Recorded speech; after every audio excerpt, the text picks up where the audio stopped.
Ladies and gentlemen, thank you for listening. Thank you for downloading. And thank you for subscribing to the latest edition of the 12 Kyle podcast. I am your boy, 12 Kyle. Man, check this out. On this episode, we're going back. Um, the other day, I was in Houston, right? And I'm going out and I'm going for a run. And it's literally 8 o'clock in the morning. So I'm trying to get a run in.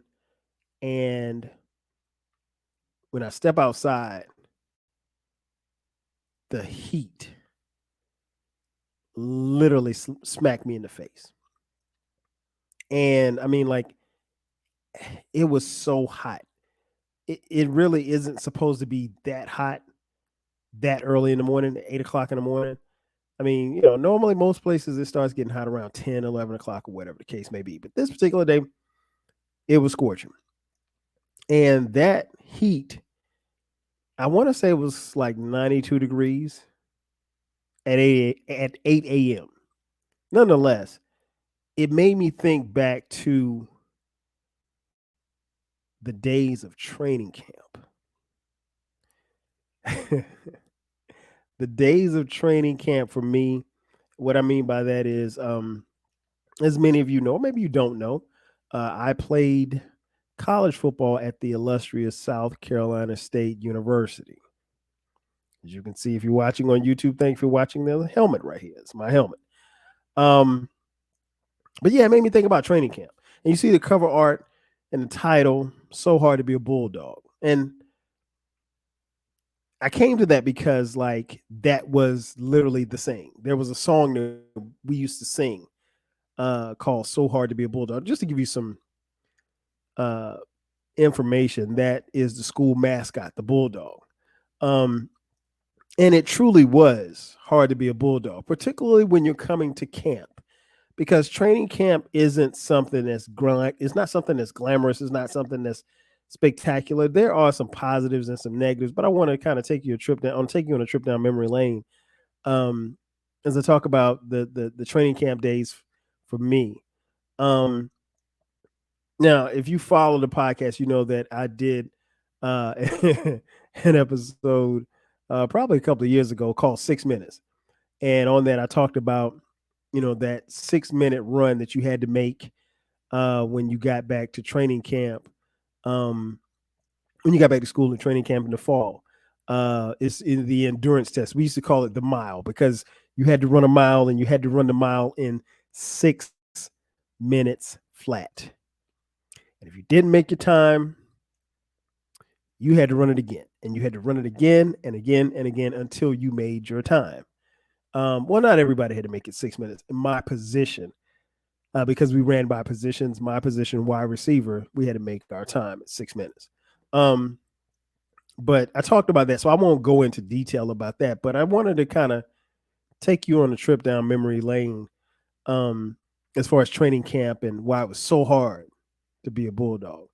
First and foremost, man, let me tell you something. Getting back to training camp, when you first get back on campus, it is so dope. It is so cool. Most people, particularly if you're an upperclassman, maybe you spent the summer on campus. South Carolina State's located in Orangeburg, South Carolina. If you don't know, it is a historically Black college and university, aka an HBCU. So you could spend your summer in Orangeburg, summer school. Some dudes went to summer school, whatever the case may be. And geographically, Orangeburg is in South Carolina, but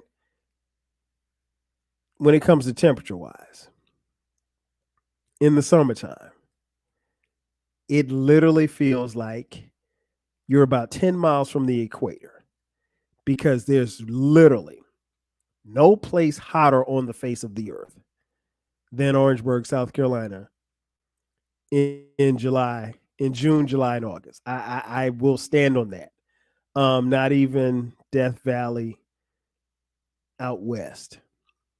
But anyway, when you get back on campus, it's always dope because one, there's a very good, there's a really great feeling on campus. Um, One is because of the optimism of the school year starting. So you have people coming back on campus who, haven't been on campus. And then you have, you know, like me in the fall of 1991, a freshman, someone arriving on a college campus for the first time. And that's special in and of itself. It's somewhat nerve wracking looking back on it. There was a lot of anxiety. I probably didn't um, diagnose it as anxiety at the time, but a lot of anxiety because you don't really know what to expect. Um, in this particular year, I didn't know what to. I mean, I knew that I'd have this endurance test. I knew that I wanted to play college football, and I knew that this was the place where I wanted to be. Um, and then after that, it was just like it was on from there. Um, so we had a situation where, um, you come to play and you come to give it your best because obviously you're getting ready for the season. So as you're getting ready for the season, there's a level of optimism. There's also a level of skepticism because, some people aren't going to make it. Some people aren't going to get playing time. Some people aren't going to make the team. Some people aren't cut out for college football, period. And you quickly figure that out. But one of the dope things about being on campus was um, one, seeing your teammates. Even my freshman year, even though I didn't know anybody, I knew nobody. Um, I ended up going to, and I mean, I mentioned before on previous podcasts, and it's worth repeating. Like South Carolina State wasn't my first choice, as far as schools to go to. And once I made my decision, I committed to South Carolina State, and so did my high school quarterback and my high school tight end. So two of my teammates, we were all going to South Carolina State University. So that was dope. But the problem was they didn't qualify academically our freshman year, so they couldn't play. They couldn't even be on the field. And so it was going to have to be another year before, even though they had enrolled in the school, they weren't going to be able to be on the field with me at least until the next year. So that sucked. But I was able to, make friends pretty quickly or whatever. And I'll touch on that in just a second. But it's always a great feeling to be on campus. So we get on campus as freshmen, and I know that part of football is two-a-days. Now, two-a-days in high school and two-a-days in college, two different things. Two-a-days means that you practice twice a day. There's a morning practice and then there's an afternoon practice. At South Carolina State, our morning practices went from like 8 to 10, and then the afternoon practices from like 4 to 6. So, in theory, you're not on the field that long, but you really are. Um, I can't really tell you the level of pain and the level, the pressure that it and the toll that it takes on your body when you're going through 2 days. I mean, like everything hurts. Your legs hurt. Your legs feel like jelly. Um, Keep in mind that when you get to camp, the first thing you do the first day, everybody checks in. The second day, everybody goes and gets their physical. Once you get your physical, the third day, once everybody's physicals are complete, you do the endurance test, which is running the mile, 6 minutes. And so after that, once you run the mile, provided that you make it, um, you got practice the next day. It's 2 days. So there's no like orientation or whatever like that. You really jumped out of the frying pan into the fire. And that's what it is. And so I mean, like my body has never gone through anything like that. And it's always interesting because like, as athletes, you train yourself each year um to get ready for the endurance test. You train yourself to mentally get ready for the upcoming football season. You train your body to, get ready to deal with the rigors of a full college football season. But it's a lot. And I mean, like, people see the results on Saturdays, but they have no idea, what these athletes put themselves through just to get to that point, right? And you're doing it on scholarship. And if you're not good enough, they will cut you. So it's a lot of stuff at play here. And at least now, it wasn't the case in 1991, but now it's big business. I mean, college football is, um, $1 billion business, and they treat it as such. And so you have to show and prove. Um, but anyway, so like we would go to practice, the first practice. So let's say we ran the mile that on Monday, and then Tuesday we start practice. So the first 2 days, you get out there, and we might be in just shorts and helmets. And we had this drill or this event, if you will. It's called the county fair. Now, the county fair might vary. If you played sports, you may, particularly if you play football and you're listening to this, you probably remember this. But the county fair, we had a thing called a county fair in high school too, where they had different drills set up around the football field, different agility drills, and everybody had to do them, and you rotated, and you do them for like 2 minutes or so, and then the coach blows the whistle, you rotate to the next one. Um, the county fair was rough because you're training and working on different parts of your body. And again, it's Orangeburg, South Carolina. So it's 90 degrees at 8 o'clock in the morning, just like it was that Houston morning. Um, and so like, I'm like, wait a minute, like that's just a lot. And then keep in mind, you just ran a mile the day before. So your legs are just tired at the end of practice. Your legs are gone, feel like jelly. Um, and you just want to sit down somewhere. um, and then, after practice, you go to the calf, get something to eat. And the one thing they told us as freshmen is like, hey, make sure you get off your feet. What do you mean get off my feet?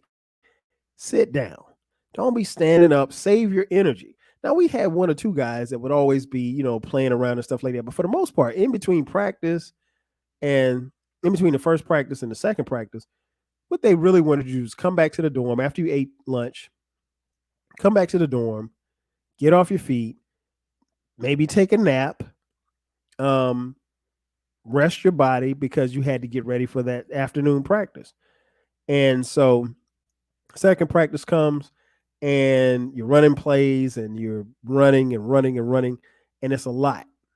And so your body, and again, it's even hotter than it was. So if it was 90 degrees at 8 o'clock, it's now tipping at 100 right now, maybe 102. And again, this is Orangeburg. I mean, like, you could see the waves of heat rising off the field. And we played on grass. We weren't, we weren't playing on field turf like these kids are nowadays. Um, and so you eat, you rest, you go to second practice, then you go to the second practice, you get through that practice. So after that practice ends, you got to go get something to eat again. So you eat dinner. Then you eat dinner. Then we had to go to the what we call Nance Hall. Shout out to Nance Hall. Go to Nance Hall, team meeting, watch film, and you do that for like another 2 hours, and then you go back to the dorm. Now, it's up to you once you go back to the dorm. I mean, you got a 11 o'clock, what was it, 10 or 11 o'clock curfew. I mean, you could try to do something or whatever, but the reality is that you really need to be asleep because guess what? You were back up the next morning to do the same thing over and over again. Now, keep in mind, training camp only lasted about 4 weeks. Of the 4 weeks, the first 3 weeks that we're in training camp, we are the only people on campus. There are no other students. There are no girls. The basketball team's not there. The track team's not there. It's just the Bulldog football team. And so you get to learn your teammates, to get more familiar and everything. You get a chance to bond Um, I was a little peeved because, you know, um, by the time I got to South Carolina State, I had become a big fan of a program on TV called The Young and the Restless. Um, and of course, I didn't have a DVR because this is 1991, but I got to go to sleep in between practices. I got to get some rest. I can't stay up and watch The Young and the Restless. Like you got to get some rest, even if it's only an hour or two. And so it was a lot, man. It was a lot. And you had to keep going. And I will say this about two a days, particularly the two a days that we went through, because it was so hard to be a bulldog. Um, you really didn't know what day it was. You did not know what day it was. Baylor, I'm telling you, it would be Thursday. Thursday and Monday look the same because you're doing the same thing. You feel me? Um, and so like you never could get comfortable. Um, it was it was a push. It was a situation where you really had to push yourself. Um, and it was just a constant cycle. Watch film, you know, excuse me, go to practice. And some guys would go to breakfast. I don't think I would go to breakfast. Um, I would go to lunch after practice. Because if you had to go to breakfast, then you would have to go up there at like 6 o'clock. So you'd have to go eat breakfast, 6 o'clock, go get taped because you wanted to tape your body. For those who got taped, I never got taped. Um, I was superstitious about getting taped. um, so you go to breakfast at 6 o'clock, finish eating breakfast, go to the stadium, get taped, get ready for practice, be on the field. And when I say practice started at 8 o'clock, meaning that you had to be on in your pads on the field. You really, if practice started at 8, you had to be on the field at least 30 minutes before practice started. I played wide receiver, so you wanted to get out there and start catching some passes. Um, and that was another thing too. I'll be honest with y'all, and I think I mentioned this on previous podcasts, but it's worth repeating. Like I had the mentality of I thought that I was this dope receiver coming out of Wilson High School in Florence, South Carolina, that I thought that, hey, man, I'm going to go to South Carolina State and tear it up. I'm going to be a starter and I'm going to be the man and I'm going to catch 1,000 passes and whatever the case may be. Dolomite, it didn't work that way. Uh, the reason why I say that is because, like, when you get to campus, when you get on the field, one of the first things you notice is that everybody's good. Everybody's good. Not just the guy beside you. The guy standing behind you is good. The guy standing in front of you is good. So you have to make an impression. So every route that you run, you got to run as fast as you can. You can't drop passes. Um, I remember one of the things that really stood out to me was I remember we were going out to catch passes. We were running our routes, and I saw this guy standing, probably about 5 feet away from me, and he was about 6'3", probably about 210, 220 as far as his weight. And he easily ran like a 4.40. He was by far the biggest wide receiver I'd ever seen before in my life. And he was out there flying. And he didn't drop nothing. And his name's Rodney Hunter. Shout out to Hot Rod. And I remember watching Rodney run routes. And I told myself, King Germ, I don't know if I'm better than him. And that's like a harsh reality that you come to like really pretty quickly, is that you realize like maybe I'm not as good as I thought I was. And you don't, it's not about you necessarily doubting yourself, but it's just like that reality hits you like there's some players on this field. Like I consider myself to be a player, but can I beat out this guy to get some playing time? And I'd never seen a 6'3", damn near 6'4" wide receiver run that fast, catch passes like that. And then we had other receivers that were just, I mean, these dudes were 6 foot, 6'1", and I'm 5'7". I'm 5'7" with Tim's on, right? At the time, probably about 155. So I'm like minuscule compared to my team or some of my wide receiver teammates. And so in my mind, again, I'm this freshman thinking, and I'm not cocky or arrogant with it. I'm just confident in myself. I'm thinking I'm going to play. And I quickly realized, like, it's probably not going to happen. And so that reality kicks in. Um, and then you just look around, like, and I'll be honest with y'all, like, I never paid attention to other people on my team as far as like how big they were or anything like that. But I was like, these some big people. And then once we put pads on and you were able to get hit, I tell people all the time, like, the worst hit that you take in high school football, that's the everyday hit that you take in college.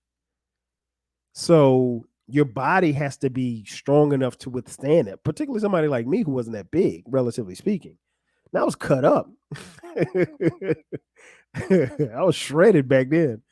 Um, but yeah, I've lifted weights, religiously, and um, but no, you're gonna get hit. The objective is particularly as a wide receiver is to catch the ball and not get hit. And I think I did a pretty good job of that in practice. But no, it was you get slapped with reality pretty quickly.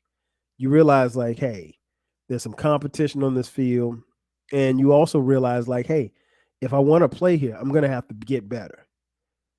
And how do I get better? You study film and you work hard. You work hard in the weight room, you work hard in the classroom, you work hard on the field, off the field.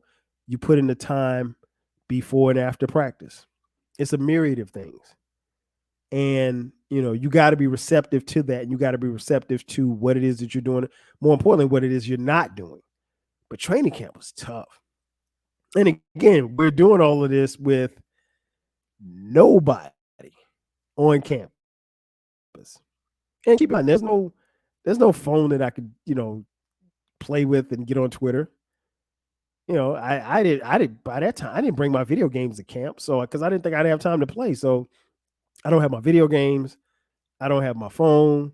I miss my homies who hadn't even left for school yet.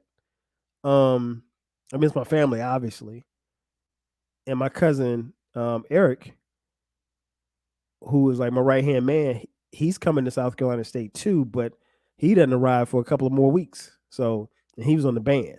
So it's like, and I'm on this team that I don't know anybody, and um, you got to make friends, and you're gonna make friends with your freshman brothers, and it was it was interesting. It was a minefield, to be honest, looking back on it. And then we had a ritual, or shall I say, a hazing process. Now they don't refer to it as hazing, but what I'm about to tell you is hazing. Is hazing 101. Um, Back in 1991, we had this thing called the puppy line. Now the name stems from Bulldog. Like I said, the school mascot is, as you can see, this helmet right here, the Bulldog. Well, before you can become a Bulldog, you are considered a puppy. And so before you could be considered a Bulldog and to receive the Bulldog benefits, if you will, or the props, you had to be a puppy. And so the first night that we're there, they say, hey, all of the freshmen and the guys whose first year who didn't get a chance to play last year, first year on the field, you guys come upstairs to room 350. And so everybody goes upstairs. So I'm walking up there, and I'm just with a bunch of freshmen. I don't know none of these dudes. I don't know nobody. The first dude that I met was, was a guy who I didn't know him, but he was from this little place called Lamar, South Carolina, which Lamar is not far from Florence. Guy by the name of Chris Stevenson. We called him Big Shot. And so I think Big Shot was probably the first guy that I met. Big Shot played center. Real funny dude, cool dude. Still friends with him to this day. And he was the only person that I think by that time I'd even introduced myself to. So we get in this room and it was like, line up on the wall. So they had us line up on this wall and we're about 30 deep. And they were like, well, hey, line up by height. So we line up by height. And now we don't know what's going on. We don't know. And nobody says, hey, you guys are going to be on puppy line. This is what it's going to be. It's going to be hazing and all of this. Nobody tells us nothing, right? So with me being one of the shortest, I think I was like puppy number one. And so we get there and they're like, they ask, so some of the upperclassmen asking, hey, what's your name? Where you from? And I'm like, my name is Kyle. Where you from? I'm from Florence. What high school did you go to? I went to Wilson. Oh, you know Graham? Yeah, I know Graham. Yeah, and Graham was upperclass. He was a senior. We went to high school together. I didn't know Graham that well, but I knew of him, and he knew of me. And Graham came in. He's like, "Hey, what's up, homeboy?" He was on. I take that back. So Graham was the only person that I knew on the team. Graham and Craig James, but they were older guys that played. They were like seniors when I was a freshman at Wilson. So I knew of them, but I didn't know them like that, you know. And so at least I had two quote unquote homeboys on the team, but they weren't my homeboys. I didn't know them like that. So anyway, we're standing in this line, and then all of a sudden they're like, all right, this is what we're gonna do. Y'all on puppy line right now. What do you mean? What the hell is puppy line? And so they proceeded to tell us the rules for being on puppy line. Again, this by definition is hazing 101, but we didn't consider it to be hazing. So first and foremost, you had to wear the puppy uniform. Plain white t-shirt, jeans, sneakers, and a tie. I'm gonna say that again. Plain white t-shirt, and if your t-shirt had writing on it, you had to flip the t-shirt inside out. White t-shirt, jeans, sneakers, and a tie. Now, if you got on a white t-shirt, there's nothing to tie the tie had to be tied. So this is not a dress shirt. This is just a plain t-shirt. So we were on puppy line. And we had to do whatever the upperclassmen told us to do. So if you were in the calf and you got your food and you sat down, if an upperclassman said, hey, puppy, go get me something to drink, you had to stop eating and you had to go get that upperclassman something to drink. We had these trays that we carried our food on. If an upperclassman said, hey, puppy, take my tray up there and dump it, you had to literally take that tray up there and dump it. And the upperclassmen could make you do anything as long as we weren't inside the locker room or on the football field. But once we got outside of the football facility, we were then puppies. As puppies, we had rules. Check out these rules, Balaam. 1, you could never be alone. Never. You were always supposed to be with at least one other puppy. We were told, unless an upperclassman gives you permission, you cannot talk to girls. Now, come on, man. I'm on a black college campus. I can't talk to a girl? Are you kidding me?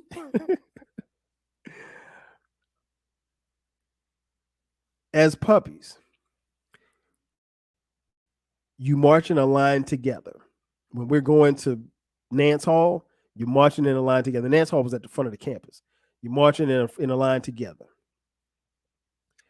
And you could never, ever, ever, ever, ever let anybody break your line. And last but not least, as a puppy, you could not walk on the sidewalk. Now, our campus is pretty spread out, at least for that particular time. And there's sidewalks everywhere, but you couldn't walk on the sidewalk. If you violated any of those things that I just mentioned, you would get your hair cut off, bald head. Now, keep in mind, folks, this is 1991. It wasn't cool to have a bald head. The only people that had bald heads back then was Michael Jordan and Montel Williams.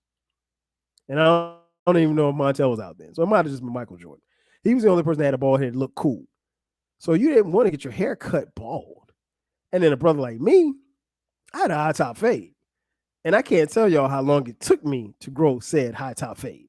So I didn't want nobody cutting my high top fade. And here's the caveat. If you violated the rules twice, well, the first time you're going to get your hair cut all the way off. And, we got rumors and stories like, yeah, they'll cut your head bald and they'll use like different clippers. So, you'll have patches in your hair and all kind of stuff like that. And they cut your mustache too. Like as puppies, you couldn't have any facial hair. Like, so you had to cut. So that wasn't part of the punishment, but just as puppies, you couldn't have any facial hair. I'm sorry, I forgot about that. So imagine not being able to walk on the walk on the sidewalk, not being able to talk to girls, not being by yourself, not letting anybody take your line, and you had to, cut your line, and you had to wear a t-shirt, a plain white t-shirt, jeans. Keep in mind that it's 100 degrees in Orangeburg, South Carolina.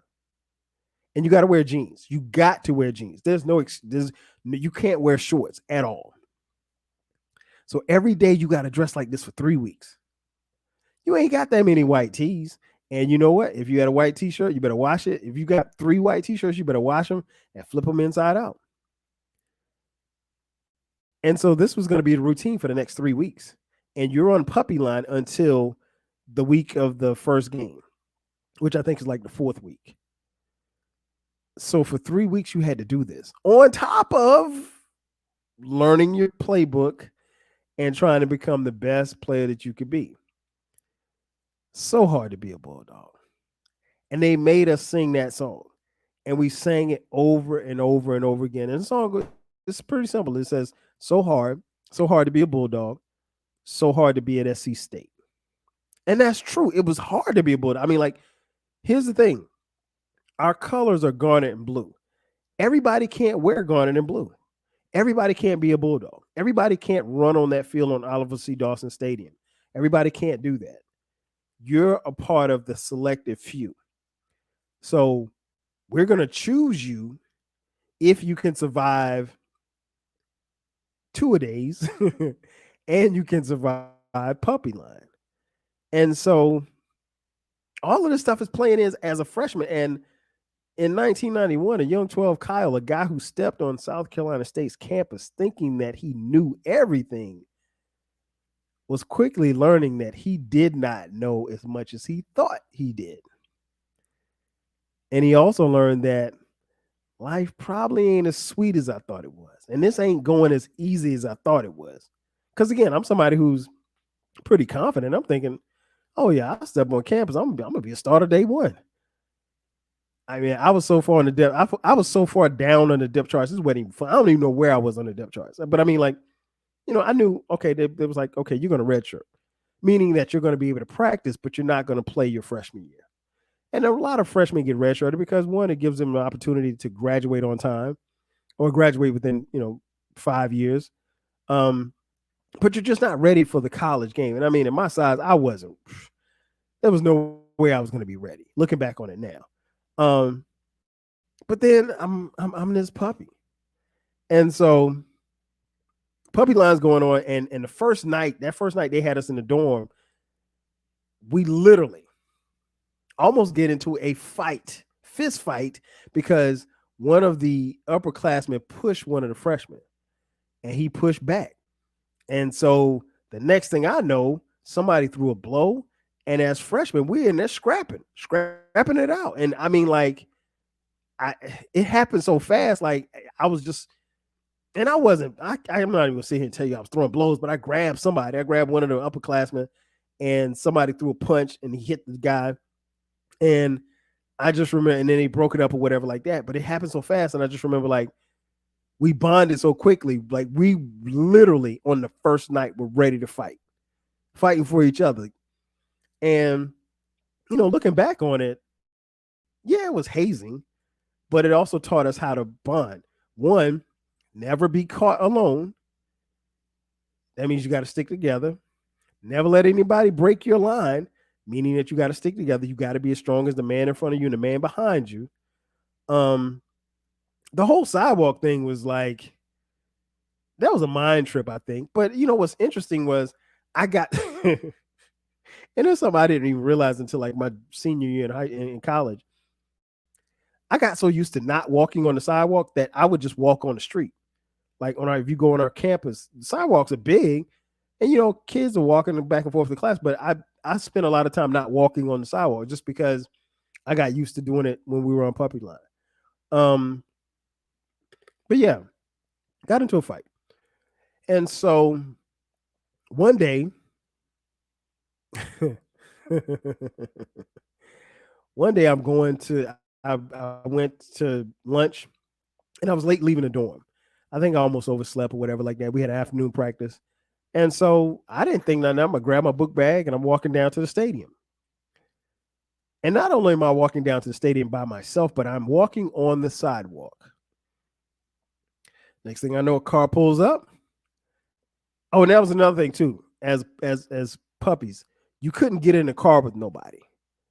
Most freshmen didn't have cars. We did have a couple of freshmen puppies who had their cars, but you could if you had your car on campus, you couldn't drive it. You couldn't drive as a puppy. So if you had your car, you were going to have to get around the best way you could until you were off puppy line. And so upperclassman pulls up and he sees me by myself and on the sidewalk. And he said, "Hey, puppy." He just rolled his window out. He's like, "Hey, puppy, come to room 105 tonight after practice." So I'm like, damn, shit. Can't believe it. I got caught out there, right? And so after practice, I came and they cut my hair bald.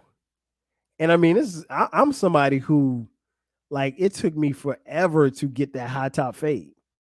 I mean, my high top fade wasn't like Kid from Kid and Play, but it was up there for me. And so now I don't have any hair on the top of my head. We're all puppies, so you can't have any facial hair. Now, full disclosure, I couldn't when I was in high school. I couldn't grow like a beard or nothing like that. I had, I would tell people my mustache was like it was like a football field. There was 11 people, 11 hairs on one side, 11 hairs on the other side, like a football team in a football game, offense, defense. So I had offense, defense on my face. I had 4 pieces of hair up under my chin. And so I remember when they cut my facial hair, it was like, "Oh man, it's gonna grow back even faster, man. Don't even worry about it. Don't even trip." And I'm like, "Yeah, man, but nobody wants to be. No dudes want to be walking around with the butt face. I mean, you can't pull no girls with the butt face."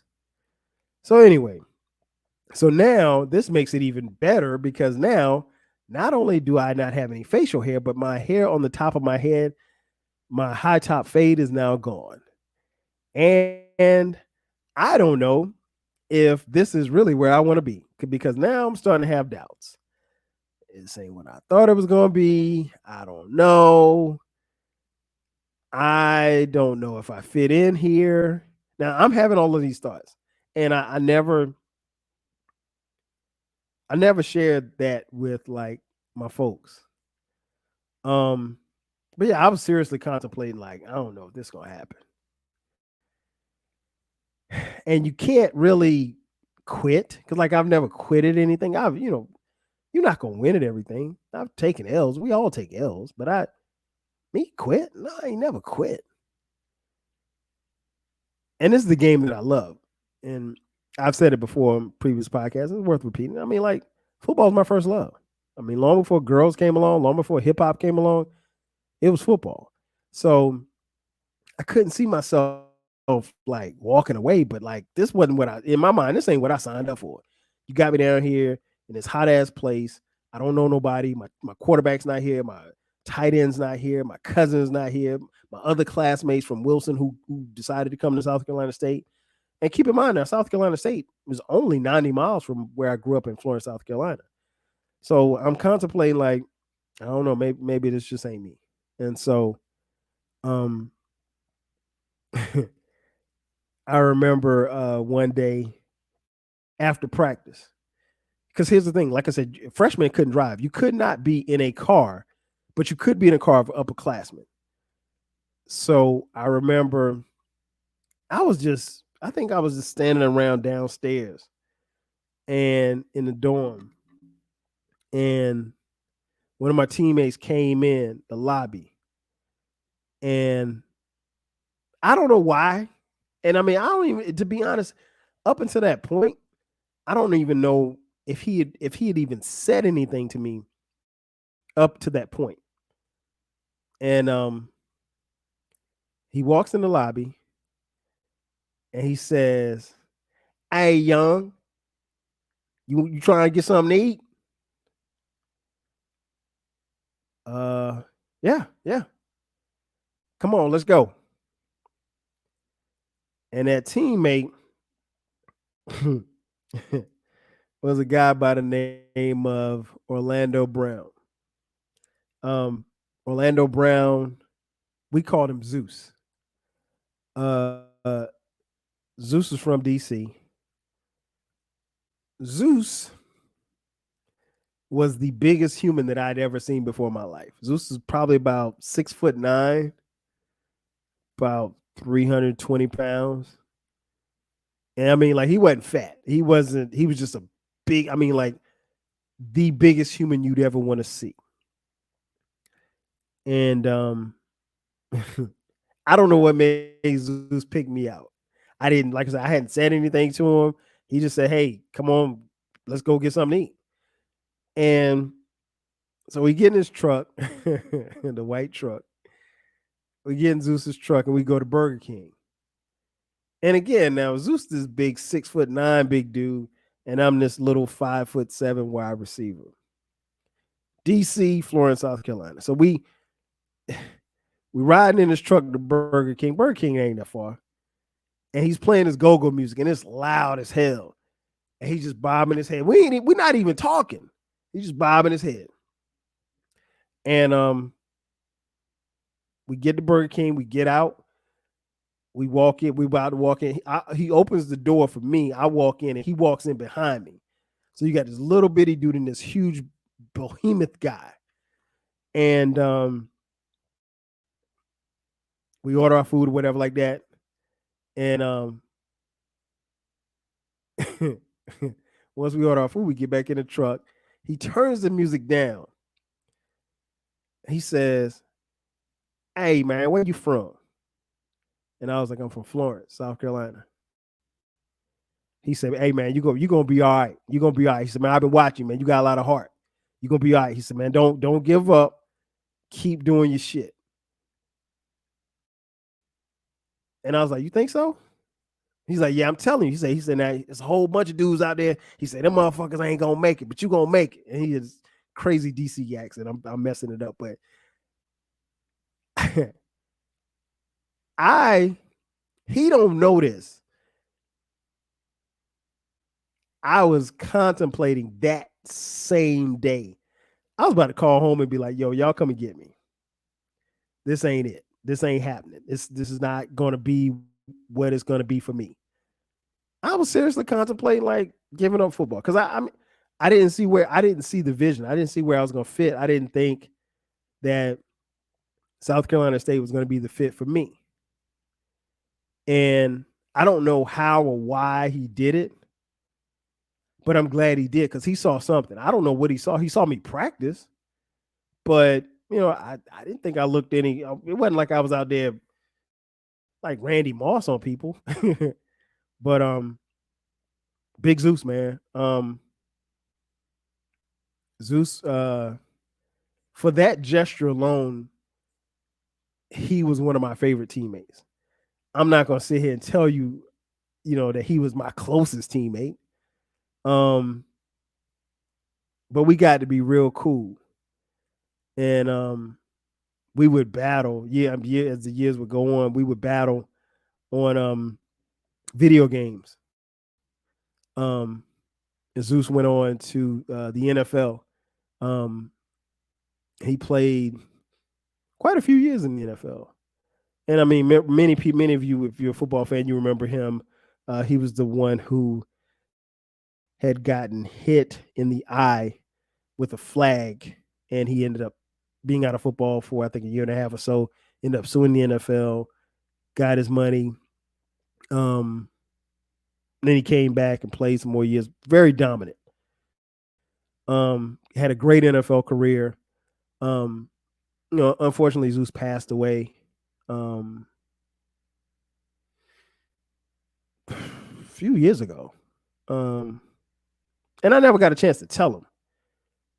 But like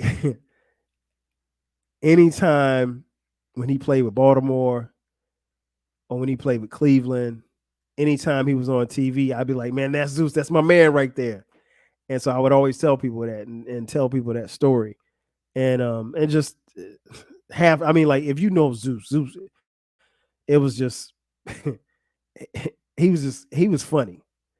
And but yeah, I never got a chance to tell him that, that and I really did appreciate him for doing that for me. I don't know if he'll ever know how much that meant to me.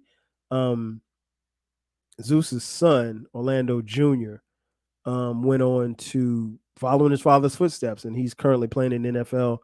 Um, he won a Super Bowl ring last year with the Kansas City Chiefs, and he just signed with the Cincinnati Bengals at the time of this recording. He is, I want to say, the highest paid offensive tackle in the NFL, and he's been an All-Star Pro Bowler for the last 3 or 4 years now. Good kid, really good kid. Um, and a lot like his dad, man. A lot like his dad. But yeah, Zeus is one of my favorite teammates. One of my favorite. Not again, not the closest, but anytime I tell the training camp story, I got to tell that story about Zeus. Um, an even funnier story. So camp is almost over. It's almost time for the students to come on campus, and we had our media day, and this reporter was like, "Hey, they're pulling people here and there. They're talking to seniors and stuff like that." And we had a guy who's a senior. His name is Robert Porsche.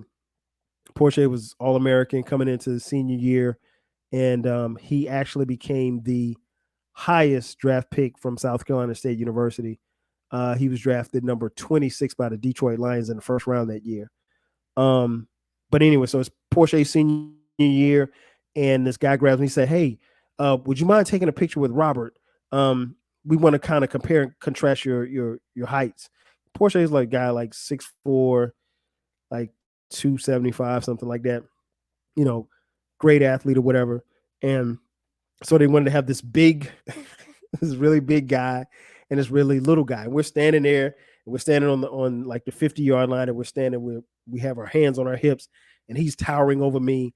And so we take this picture. I don't know what this picture is for. And again, I got the bald head, no facial hair. I'm looking crazy. And the next day, my dad comes down because he's bringing my cousin Eric down.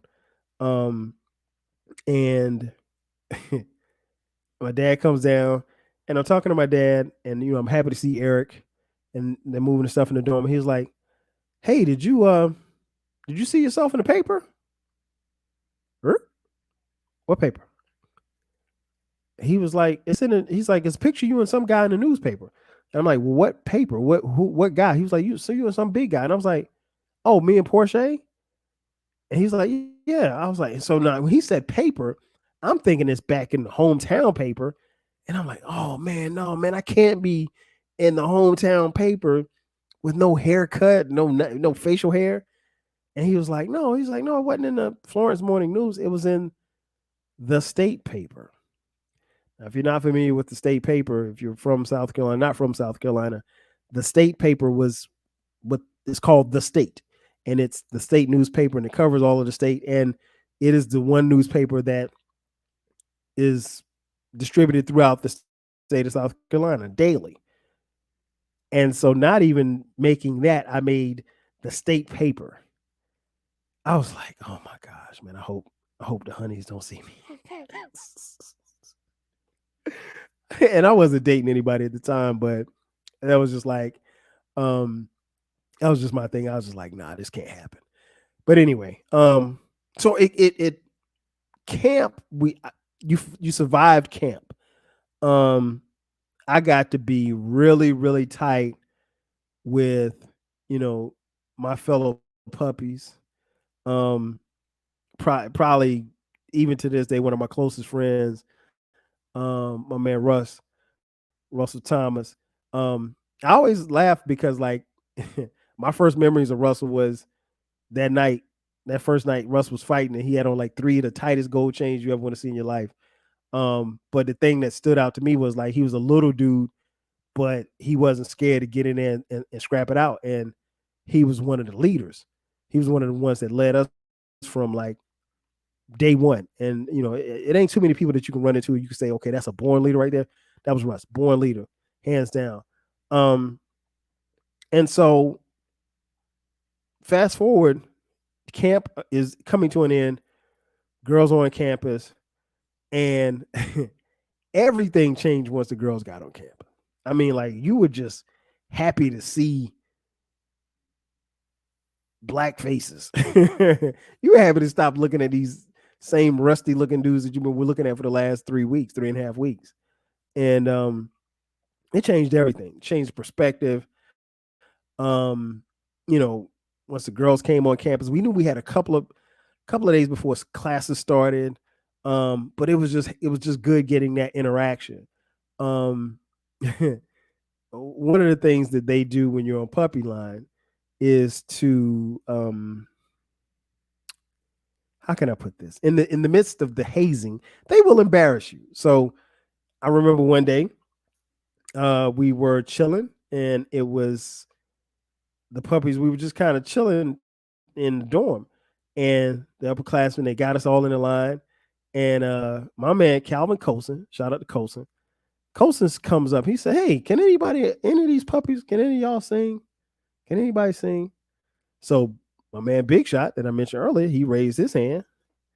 I raised my hand, and so we didn't know what we were raising our hands for. It was like, okay, okay. He's like, "What can you sing?" And so Big Shot sang something. I think I sang "Let's Chill" from Guy. It's like, okay, all right, cool, cool, cool. So we got back in line. So we had a team meeting at Nance Hall. So we're walking up to the front of the campus, all of us in one line, one straight line. You can't let nobody break the line or whatever the case may be. Uh, the upperclassmen are yelling stuff to us. So we get to the front of the campus, and there were two girls' dorms that you had to walk through to get to Nance Hall. And well, you could walk around them, but they wanted to walk through the courtyard. And so there was Bradham Hall, and then there was Manning Hall, or Manning Hall and Bradham Hall. And so you walk through, and then like we walked through there that particular day, and nobody was outside. And then all of a sudden, all of these girls just start coming outside. They're coming outside and hanging out the windows, all kinds of. I mean, it's like 100 girls. And so we stopped. So then they made us. So then it was like, okay, well, we about to embarrass these. We about to make them do all kind of stuff. So you had to go, if an upperclassman told you, hey, go over there and get that girl's number, you had to go get her number. And like they weren't gonna take no for an answer. So you had to say like, hey, my big brother, my big teammate, this upperclassman, he wants your phone number. Can he get it for me, or can I get it for me, or whatever the case may be? And so, anyway, so it's about 20 girls there standing around, and so all I hear is Colson say, "Where's my singing puppies at?" I was like, "Man, you're not about to make us sing in front of these girls." And sure enough, me and Big Shot, we had to serenade the girls, and this was it was funny, but it was also cool because the upperclassmen assured us that hey, this will get you some play. Come on, man, I don't need you to help me get no play. But anyway, and we still laugh about that to this day because like for some it did help them get play. Being a puppy, walking around in a white t-shirt, jeans, and a tie around your neck. Um, but yeah, it training camp was it was all of that stuff. And I mean, it's a bunch of stuff that I've left out, but I mean, like it was a lot of fun. It was tough though. But I mean, like the words were so true. It's so hard to be a bulldog. Everybody can't be a bulldog. Um, you learned a lot. I think more than anything, I learned how to push myself. Uh, the physical pain of going through practice and being tired, being fatigued, and your body being tired and fatigued. And just dealing with that heat, man. That heat. I mean, that heat was brutal. But you kind of got through it. You just found a way each day to get through it. Um, and it kind of prepared you for the game, the football game that you were going to play, because in the football game you're going to be banged up, you're going to be hurt, you're going to have adversity, you're going to have situations where you get down. Are you going to quit? That's the biggest thing. I didn't quit. And again, not a lot of people know about that conversation that I had with Zeus. I don't think I think I might have told one or two teammates later. But no, I mean, if Zeus doesn't make that, and me and Zeus don't make that ride, and he doesn't tell me that, and again, I still, even to this day, and I kind of wish Zeus was still. Well, I still wish he was here. God bless his soul. Definitely rest in peace. I wish he was here because I would want to ask him, and I never asked him. As cool as we got to be, I never asked him what made him pick me of all the people to say, "Hey, let's go to Burger King," and he felt the need to put those bugs in my ear. But yeah, it training camp prepared you, and you learn the adversity. You learn how to do everything. You learn how to prepare yourself and get ready for life, and that's what it was. And I think more than anything else, I think training camp taught me, when you step on that field, when you step on the campus of South Carolina State University, more than anything else, it's a battle. It's a battle, but the battle's not physical. The battle really is mental. It's really what's between your ears, what you tell yourself, what you feed yourself. If you don't think you can do it, you won't. If you think you can succeed, you will. And it's about the people that you surround yourself with, and them pushing you and you pushing them for greatness. And that's what it was all about. And I'm so glad that I stayed. I'm so glad that I didn't leave. Um, but like I said earlier, everybody can't wear the garnet and blue. I mean, it's so hard to be a bulldog. So hard to be a bulldog. And no words were more ever true. And hey, ladies and gentlemen, that's going to do it for me. Thank you for checking out this edition of the 12 Kyle podcast. Remember to subscribe to the podcast. The podcast drops every Thursday at midnight. From time to time, we drop bonus episodes on Sundays. If you'd like to support the podcast financially, hit us up. Cash App, TWELVEKYLE. Again, that's going to do it for me. I am your boy 12 Kyle. We'll catch you guys next time. 5 G's.